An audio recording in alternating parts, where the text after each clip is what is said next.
An upcoming Justice Department report is expected to reveal that Ferguson police officers and the municipal courts in that city have consistently and systematically violated the civil rights of African Americans living in Ferguson, both in their actions, in how they prosecute people for crimes, and, more shockingly, internal emails showing consistent racial bias amongst police officers operating in Ferguson. So first, the stats. According to the Department of Justice, African Americans were targeted for traffic tickets and fines at a disproportional rate in the majority black city. 85% of traffic stops between 2012 and 2014 were of black citizens, who also made up 93% of all arrests during that same period. In addition, 90% of all citations and 93% of jaywalking tickets were against black people. I did some very basic research. Ferguson is 67.4% African American. So it sounds like something like 50% disproportionately affected by citations, jaywalking tickets, traffic stops, and things of that sort over the course of multiple years. And we've heard many times over the past 18 months about the fact that the community in Ferguson and many other places is not just angry about these individual cases of killings. They are angry about a system that has been set up and sustained over multiple decades where certain classes of people, certain colors of people are not treated equally by the police, regardless of the skin colors of those police officers. And we are seeing now, according to the Department of Justice, at least in those years, that is quite clearly the case. So now, John's going to read you some of the racist emails sent between the cops and the municipal court in a second. But even before we get to that, if you're one of the conservatives who recoils at this news, like, Holder's Justice Department, you know, yeah, they made it racial. Understand a couple things. You betray yourself because this isn't about you. You're not part of the police force in Ferguson. So when you take it upon yourself, it's a weird admission that, like, wait, are you accusing me of racism? Because I think like that. No, we weren't. You're ready to be accused because you think about that a lot. Right. We weren't accusing anybody of anything except this particular investigation until people jump in and they're like, no, there isn't. But wait, you didn't do the investigation. They just did the investigation. You see the disproportionate numbers. You're about to see the email. So, like, what is it about you that makes you think that this is about you? You see what I'm saying? Yeah, that has been throughout this entire thing, back to Trayvon Martin and earlier. Like, they see it as, we have to protect these upstanding police officers because if they get taken down, when they seem so unassailable, they're civil servants, then someone like me who does harbor racial animus, it'll be so much easier to reveal that I am a racist as well. Yeah, and it's just like, they're like, well, they relate to those guys. They think like I'm like those guys. So if you're accusing them, you're accusing me. Now, I don't know, maybe you do write racist emails like this. Maybe you do disproportionately go after African Americans. I hope you don't, but when we find out whoever does, we should take action. And that, by the way, that's why we have the First Amendment. That's why we have the United States Constitution, because it turns out when you do peaceably assemble and you exercise your freedom of speech and freedom of assembly, it turns out sometimes it leads to an investigation that uncovers facts that are really, really important. So if you're sitting there getting judged, getting arrested, getting traffic tickets, getting fines, getting constantly pulled over. By the way, something that conservatives hate, the government continually taking more of your money disproportionately and unfairly. I mean, conservatives, you should be totally on the side of African Americans here in Ferguson because it's a form of a tax. When you say, I'm not going to go after these people, but I'm going to go extra after these. Imagine if they did that to right-wingers. They said, we're going to give out more traffic tickets to right-wingers or to white people or to Christians, okay?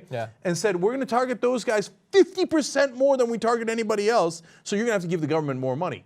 How angry would you be? So it's a good thing that they protested so that we can have this investigation, so we can find out what was actually happening. These are real numbers, let alone the emails, which are even more devastating. Yeah, so let's actually go to the emails because, look, the actual outcomes in terms of prosecutions and things like that should be enough to convince you that something has to be done in Ferguson and other places. But I think for most people, the emails are going to be a little bit harder to deal with. So first of all, members of the police force and municipal court officials exchanged racist emails, the investigation found, including one from 2008, predicting that President-elect Barack Obama would not be in office long because it said, what black man holds a steady job for 4 years? Okay. Again, you're talking about both court officials and the police officers. So, look, here's the thing. You know, I think a lot of people are going to look at that and go, oh, that's just an innocent joke about the president. You know, they made 1,000 jokes about Clinton and Bush Bush got called a monkey. It doesn't mean you're racist against white people, et cetera. And if it was just that, without the empirical data backing up how much they target African Americans, I might say, well, look, maybe it was just an innocent joke. Although it does betray a mindset of black people, they're not, if I see them on the street, they're not working, they're not real citizens, they're moochers, etc. But read the second email, this one. and you get a better sense of the context. A May 2011 email said an African-American woman in New Orleans was admitted into the hospital for a pregnancy termination. 2 weeks later, she received a check for $5,000. She phoned the hospital to ask who it was from. The hospital said Crime Stoppers. Boom. I mean, look at that. So that is the cops in Ferguson who assume that every black baby born into this world is going to turn into a criminal. That's why that joke is quote unquote funny, right? That's why they say the joke, right? If they didn't think that they were going to turn into criminals, it wouldn't be a joke, right? So they're supposed to be the Crime Stoppers, the police. They're saying if you kill black people, it will solve your crime problems. And the problem we have with Ferguson is that they're killing black people. The jokes were before the killings. This is in their mind as they're going out on their patrols. The idea that, haha, wouldn't it be funny if we gunned down people? That might make this town a little bit safer. Yeah. And so when you look at the entire context, including the results of how often they target African Americans, and you look at some of these emails, which obviously don't represent every cop in Ferguson, obviously, right? But it gives you a very solid picture of the assumptions built into the system. And in that particular area, unfortunately, in a lot of areas, but in this case, we did the investigation, we have the facts, right? The assumption is black people aren't working and they're bound to be criminals. So, of course, now, if that's your assumption, is it surprising that you'd arrest black people more? And do you really think it's because they're committing more crime? Or is it perhaps the cop assumes from day one that they're going to be criminals? And if you assume that about anybody, of course you'd arrest them more. And of course you would be monumentally unfair to them. Again, take out black, put in any other thing you like, and it would seem outrageous. I mean, imagine if anywhere in America they found out, let's say that it's in a liberal place like San Francisco or Massachusetts, and they found out that the cops are writing jokes about stupid Christians. You know, the best thing to do with them is abort them so they don't commit any crimes, right? Okay. Fucking imagine. And they're pulling over people with Jesus fish on the back of their cars. Yes, and they're writing ha-ha emails about, like, obviously we're going to target the Christians. Those guys are bums. Right? They can't keep a job. Your head would explode. Your head would explode. And so your head should be exploding equally. These are American citizens, and they've been treated so unfairly for so long. Can you not see that? And can we not begin to address that problem today?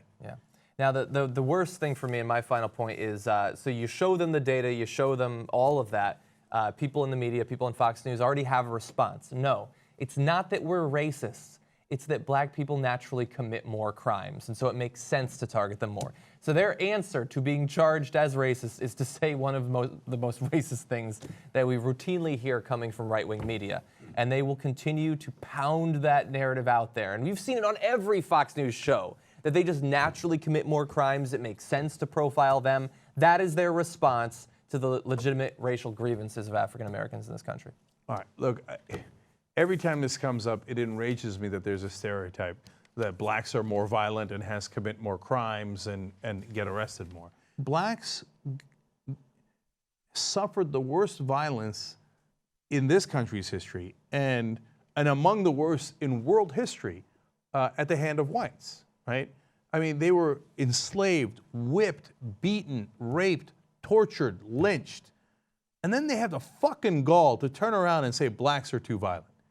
No, I can't abide by that. I just can't. And so and that doesn't mean all white people today are that guilty. We're not as stupid as conservatives. We don't make generalizations like that.